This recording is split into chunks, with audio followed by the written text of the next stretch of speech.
Admiral Frank Matthews stood at the window of the space station looking at the stars. After 30 years in the Earth Defense Fleet, he thought he had seen it all, but the message from command changed everything. An alien ship was coming to our solar system. Not just a robot ship like humans had seen before, but a real ship with alien crew. They called themselves the Galactic Council. Frank rubbed his tired eyes. Humanity had been in space for only about 100 years. They had built homes on Mars and put research stations around other planets. They had found simple life forms. On distant moons, even met a few smart aliens on far planets, but nothing like this had ever happened before. "Sir, the alien ship is slowing down near Jupiter," said Lieutenant Olivia Bennett. Her sharp eyes watched the screen showing the strange vessel. It was huge, almost a mile long, with a smooth silver surface that seemed to glow from within. "Our scans show their technology is way beyond ours. They have weapons we can't even understand." "Keep watching them," Frank ordered. His stomach felt tight. Earth's biggest ships, like the USS Independence, that he commanded, would look like toys next to the alien vessel. "They're sending a message," called out Gregory Miller from his communication station. "The computer is working to translate their language." The main screen lit up, showing an alien face. It looked a bit like a human, with 2 eyes and a mouth like Partgar. But its skin was blue-gray and it had what looked like gills on its neck. After some static and strange sounds, words began to form.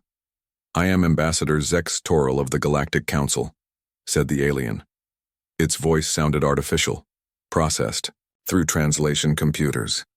"We have watched your people grow and build. The Council has decided it is time to meet you and invite humanity to join our family of space-traveling species."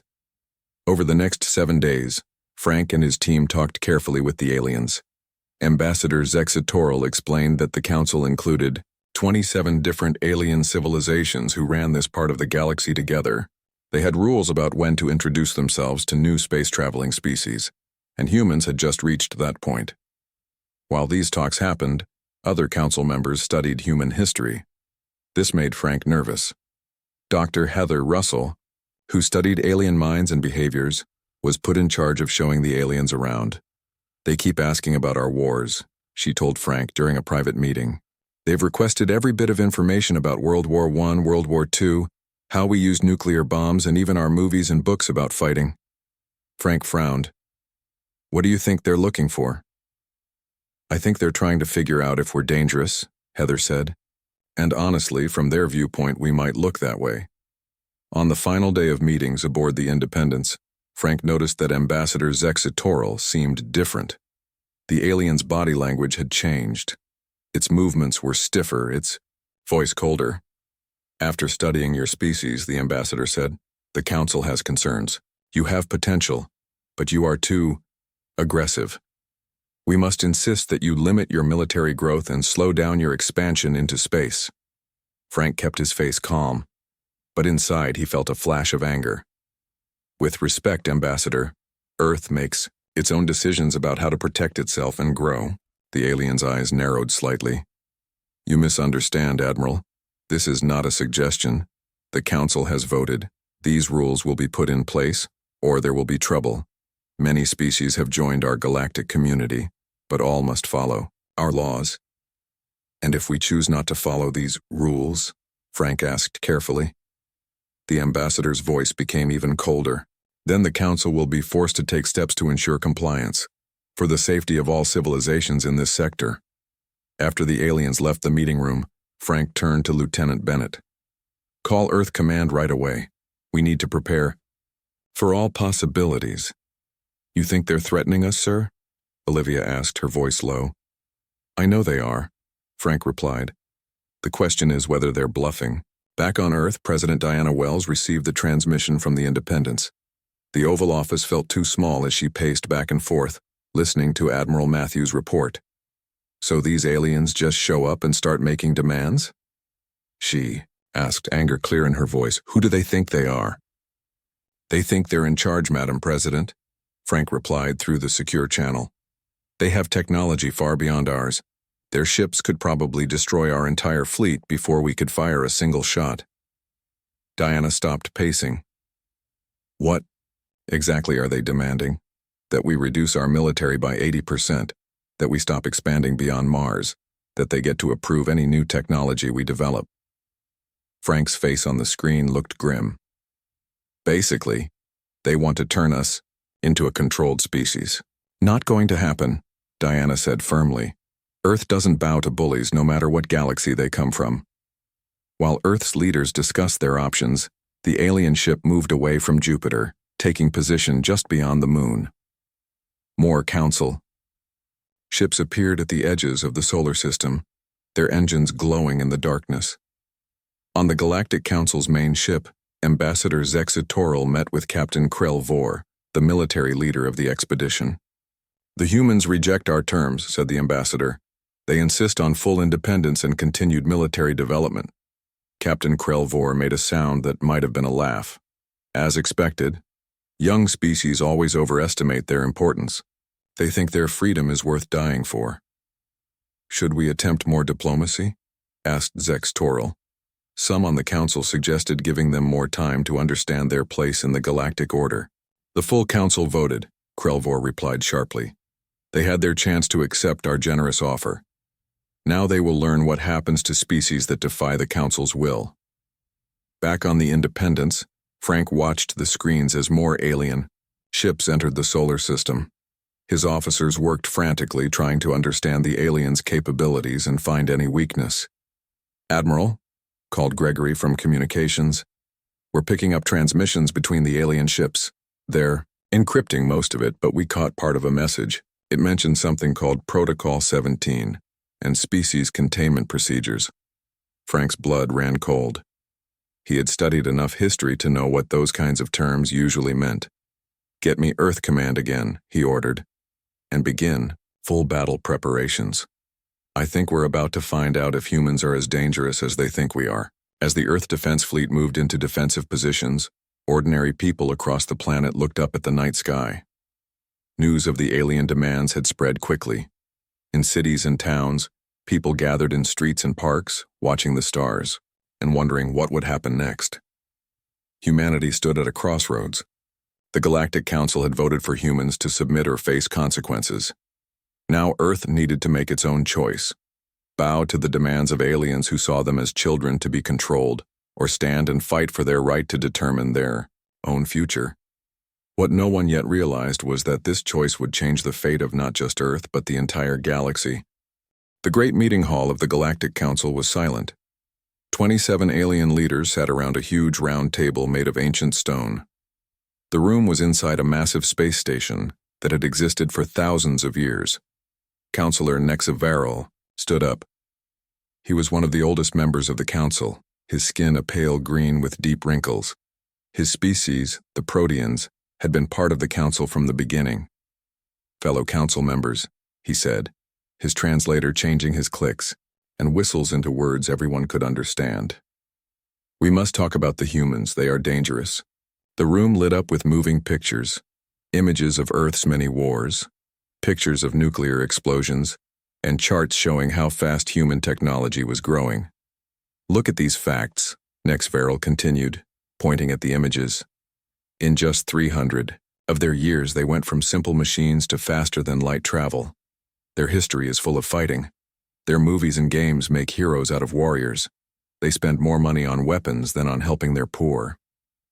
Councillor Lithmai raised her delicate crystal-like body.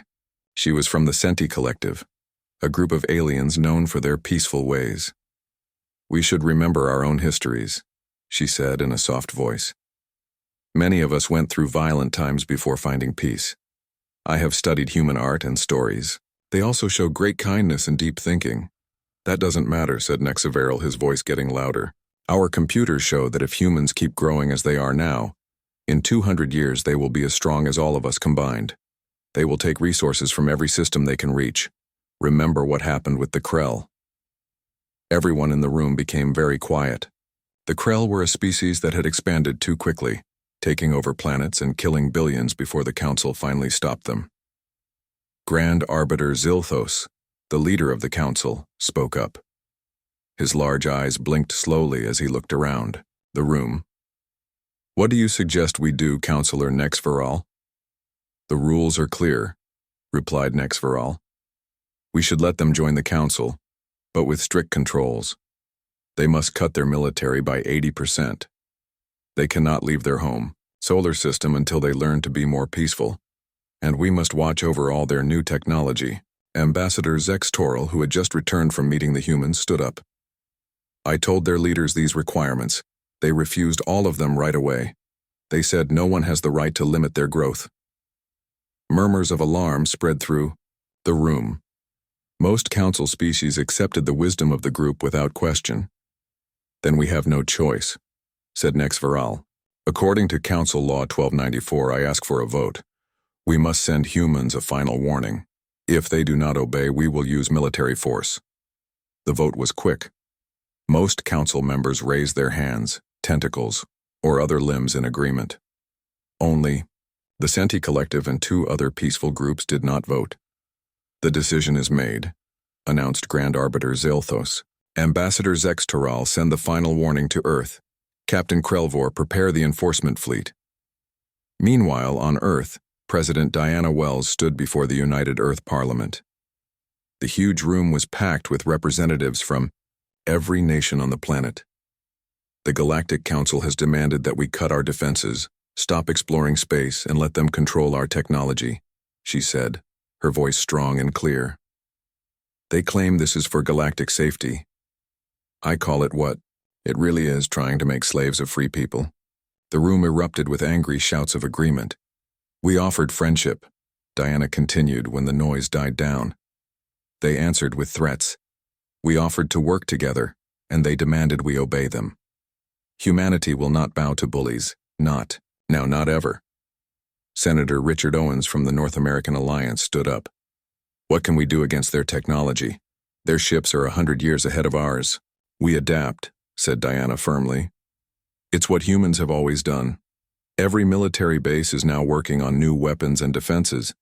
Every science lab is studying the data we gathered from the council ships. If they want to fight, we'll give them one they won't forget.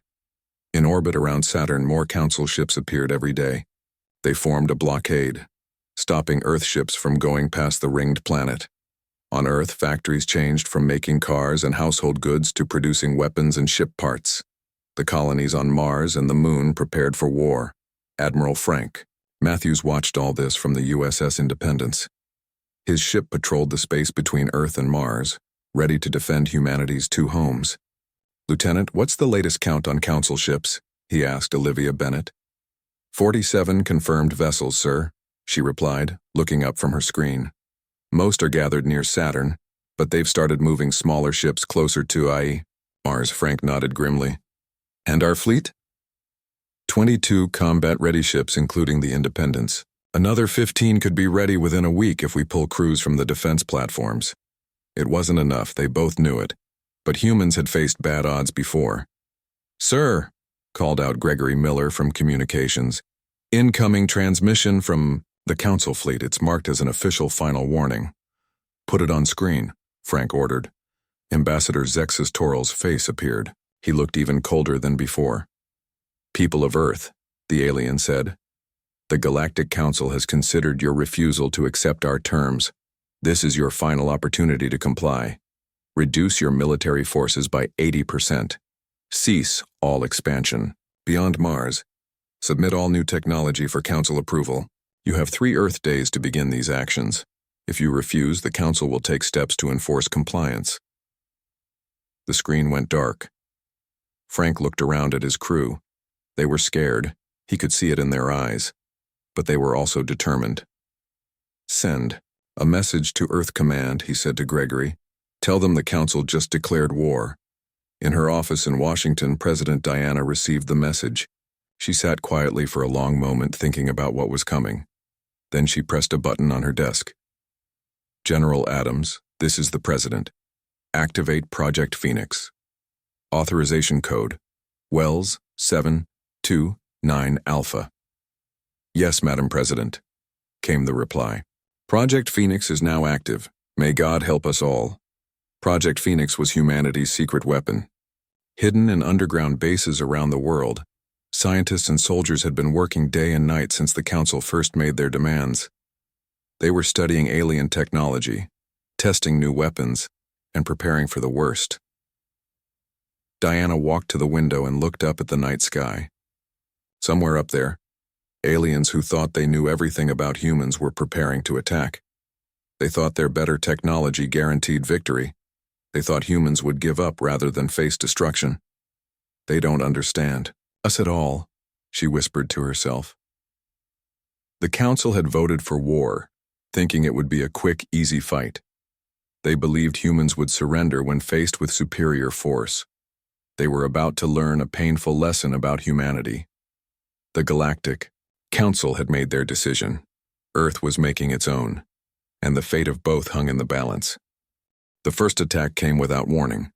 Admiral Frank Matthews was drinking coffee on the bridge of the USS Independence when the alarms started blaring. His cup fell to the floor, shattering as he rushed to the main screen. "Report!" he shouted. "Lieutenant." Olivia Bennett's fingers flew across her control panel. "Sir, Council ships just appeared near Neptune and Uranus. They're attacking our outer defense stations." Frank watched in horror as the stations, thought to be hidden from alien sensors, exploded into clouds of debris. The Council ships moved with perfect coordination, their weapons cutting through Earth's defenses like they were made of paper. "How many casualties?" Frank asked, his voice tight. "Each station had a crew of 15, Olivia replied. "No emergency. Pods were launched before destruction." Frank's jaw clenched. 90 people gone in an instant. The war had begun, and humanity was already paying a heavy price. "All ships battle stations," he ordered. "First Fleet will form a defensive line in the asteroid belt. Tell Earth Command, we are under attack." On Earth, President Diana Wells was woken by her security team at 3 a.m. She hurried to the underground war room beneath the White House, where military leaders had already gathered. "The Council gave us 3 days to surrender," she said as she entered the room. "It's been less than one." General Adams nodded grimly. "They never planned to wait, Madam President. The ultimatum was just for show." Diana looked at the large screen showing the solar system. Red dots marked Council ships moving inward from the outer planets. "How many ships do they have?" she asked. "We've counted over 200 vessels of various sizes," replied Admiral Chen from Space Command. "Their largest ship is called the Eternal Justice, and it's nearly 2 miles long and seems to be their command center." Diana took a deep breath. "Activate all planetary defenses. Begin evacuation of coastal cities to underground shelters, and launch Operation Wildfire." Operation Wildfire was the first stage of Project Phoenix, a series of small, fast ships hidden in bases on Mars, the Moon, and several asteroids. They weren't powerful enough to defeat Council warships in direct combat, but they didn't need to be. Their job was to watch, gather information, and test the aliens' defenses. As Diana addressed the people of Earth through an emergency broadcast, cities around the world activated their shield systems. These massive energy domes, built after several close calls with large asteroids, had never been used in war before. "Citizens of Earth and her colonies," Diana said, her face serious but calm on screens around the world. "The Galactic Council has attacked our outer defenses without provocation. They believe their technology makes them unbeatable. They believe we will surrender rather than fight. They are about to learn how wrong they are." The Council war fleet moved steadily inward through the solar system. Their ships were beautiful and deadly, with curved hulls that seemed to shimmer between silver and blue. Their weapons could tear apart matter at the atomic level, and their shields appeared impenetrable to Earth's conventional weapons. But humanity had been preparing since the first signs of Council hostility. Deep beneath the surface of Mars, Captain Olivia Bennett, recently promoted after her bravery in an early skirmish, led the first real counterattack. "Phoenix Squadron, launch," she ordered from her new ship, the Defiance. 20 small fighters shot out from hidden hangars. They were the first vessels equipped with weapons based on recovered alien technology from previous encounters with other species. The Council thought humans were decades away from such advances, but desperation had accelerated their work. "Remember the plan," Olivia said to her pilots. "Don't engage directly. Hit and run only. We need to test their defensive capabilities. The Phoenix fighters darted between asteroids, approaching a group of medium-sized council ships from multiple directions. When they were in range, they fired their new weapons, beams that created localized gravity distortions, designed to bypass energy shields. To the shock of both humans and aliens, the weapons worked. 3 council ships suffered damage before they could react. Impossible, muttered Grand Admiral Kexelor aboard the Eternal Justice. Their technology is primitive. They cannot have developed countermeasures so quickly. These humans adapt faster than our models predicted, said Ambassador Zextoril, who had joined the military command. Perhaps we should reconsider. No, snapped Kexlor. The Council has voted. The humans must be brought under control before they become a greater threat. Increase our attack speed. Push through to Mars and the Moon immediately. The Council forces pressed their advantage. Despite the small success of the Phoenix fighters, Earth's defenses were overwhelmed. Council ships established blockades around Mars and the Moon, cutting off the colonies from Earth. Then came the ground troops, mechanical battle platforms, and genetically engineered warrior aliens, landing in remote areas of Earth to establish bases for a full invasion. But what they found was not what they expected. Earth's military had distributed weapons and defense plans to civilian militia groups. Every town had prepared. Every landing zone became a battlefield.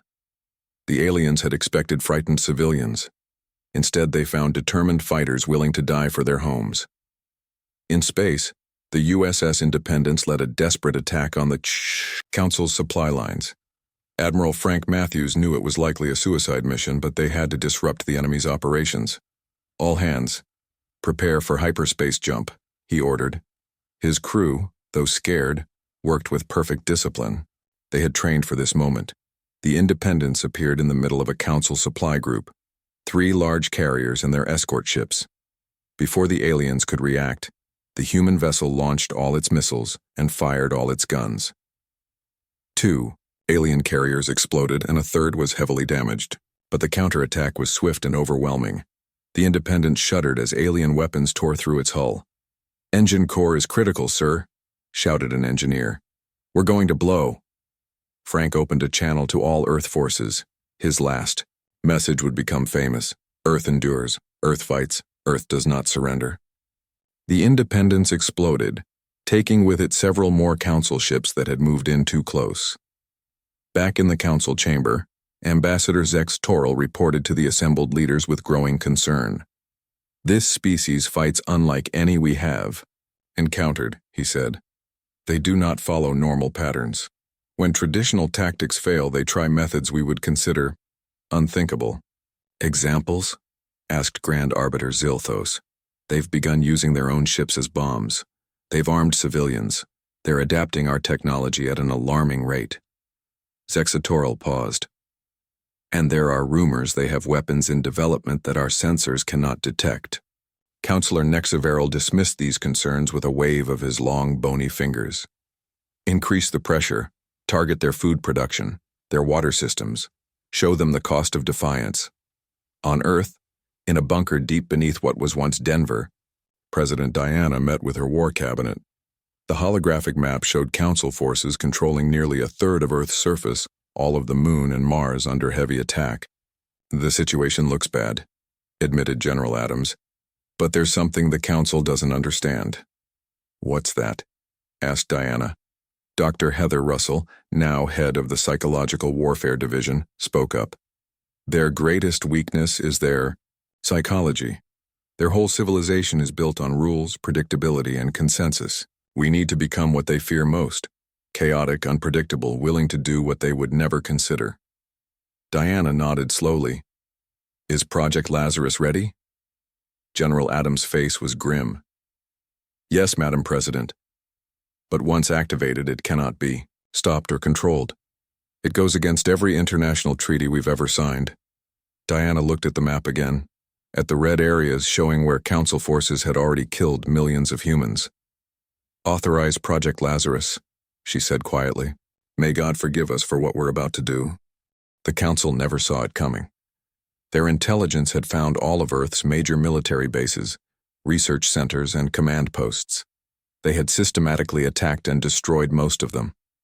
What they failed to realize was that humanity had prepared for this scenario long before the aliens arrived. Deep beneath the Atlantic Ocean, in rooms carved into the rocky seabed, Project Lazarus awakened. Similar hidden bases activated beneath the Mariana Trench, the Antarctic ice sheet, and the mountains of Tibet. Dr. Paul Winters looked at his team of scientists and engineers. Their faces were pale and serious. They all understood what they were about to do. For Earth, he said simply, then pressed his palm against the scanner. Release the swarm. Billions upon billions of tiny machines, each smaller than a grain of sand, poured out from launch tubes hidden across Earth and its colonies. These nanomachines were nearly impossible for Council sensors to detect. They had one main purpose: take apart Council technology from the inside. Aboard the Eternal Justice, Grand Admiral Kexelor was celebrating their victory. The humans were putting up a good fight, but the outcome was never in doubt. Council forces controlled much of Earth, and both Mars and the Moon had surrendered. Send word to the Council, he told his officers. The human problem will be resolved within 7 days. That's when the first systems began to fail. The ship's lights flickered. The air circulation made strange noises. Weapons control screens went dark. What is happening? Kexelor demanded as more and more systems shut down around him. Engineers and technicians ran from station to station but found no answers. Across the invasion fleet, the same pattern appeared. Navigation systems crashed. Communication networks filled with static. Some ships lost all power and drifted helplessly. Others suffered worse fates. Their power cores failed catastrophically, turning the vessels into expanding balls of fire. On the ground, Council forces suddenly found themselves losing their advantage. Their powered armor suits locked up, trapping soldiers inside. Their battle robots toppled over like dead trees. Their advanced weapons became useless hunks of metal. In the Council chamber, emergency alarms blared. Reports flooded in from across Council space. The nanomachine swarm wasn't just affecting the invasion force. It was spreading through the Council's hyperspace network, carried by ships that had fled the Sol system. This cannot be happening, gasped Councillor Nexaveril as the chamber's own systems began to fail. They were supposed to be primitive, predictable. Grand Arbiter Zilthos, usually so calm and in control, showed clear signs of panic. What exactly have they done? Ambassador Zexitoral, who had spent more time studying humans than any other Council member, explained in a quiet voice. They've released self-replicating nanomachines programmed to target our technology. The machines learn and adapt to our countermeasures. They use our own hyperspace network to spread. Can they be stopped? Asked Lith Mai of the Senti Collective. Don't think so, replied Zextoral. They've evolved beyond simple programming now. They're in our ships, our stations, our communication systems. Everywhere. The humans haven't just declared war on our invasion force, said Zilthos in a horrified voice. They've declared war on our entire civilization. The Council voted unanimously to beg for peace. They sent a message to Earth, offering to withdraw all forces from human space immediately. But Earth's response was simple and chilling. The time for talking ended when you fired the first shot.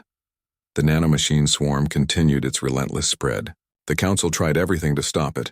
Electromagnetic pulses, isolation of systems, even destroying their own ships and stations. Nothing worked.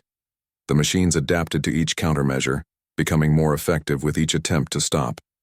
Council civilization, built entirely on shared technology, began to crumble as that technology failed. 3 years later, Admiral Olivia Bennett stood on the bridge of the USS Vengeance, the first human ship built with reverse-engineered Council technology that was immune to the nanomachines. On her view screen was the Council homeworld, once the center of a mighty interstellar civilization, now struggling with technology reduced to pre-space levels. The Council voted for war, she said quietly. They never imagined we would vote for their extinction. President Diana Wells, in her final address before stepping down, spoke to the people of Earth and its colonies. We did not start this conflict, but we have finished it. The species of the former council will be allowed to rebuild, but never again will they threaten humanity. We have paid a terrible price, our cities in ruins, our colonies devastated, millions dead. But we have secured not just our survival, but our place among the stars. Humanity will never again be threatened with extinction. We will never again be underestimated. 5 years after the war began, human ships traveled freely through what had once been council space. They found many worlds where alien species struggled to survive without the advanced technology they had depended on for centuries. On one such world, Dr. Heather Russell led a diplomatic mission to meet with the Senti Collective, one of the few council species that had voted against the war with humans. The Senti leader, Lithmai, met them in a simple wooden building. Her crystalline body, once glowing with technological enhancements, was now dull and plain. "Have you come to gloat over what you've done?" she asked. Heather shook her head. "We've come to help. The nanomachines have been programmed to ignore Senti technology now. We can help you rebuild." "Why would you do this?"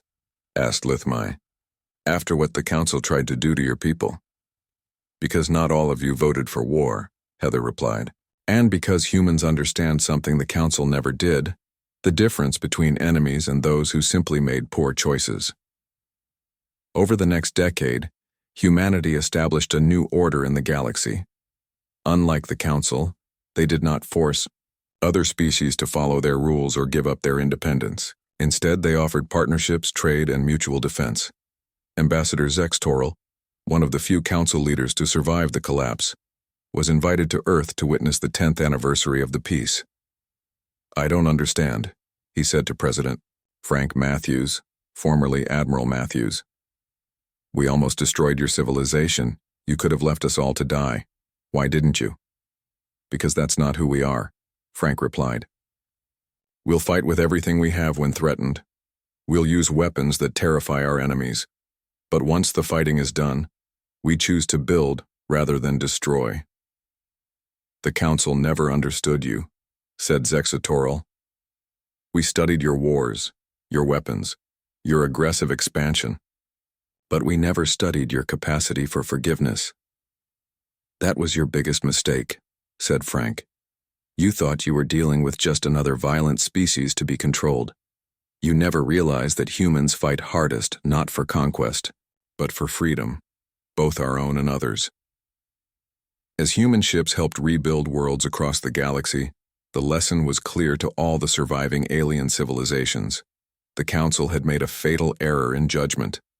They had studied human technology, analyzed human military capabilities, and calculated the odds of victory. What they failed to measure was human resolve, human creativity, human willingness to go further than any Council species would dream of, then stop short of total destruction when victory was achieved. The Council had voted for war. Earth had voted for the Council's extinction. But humanity had chosen something else entirely, a future where freedom and cooperation replaced control and fear. And in that choice was humanity's greatest strength and the galaxy's greatest hope. The end.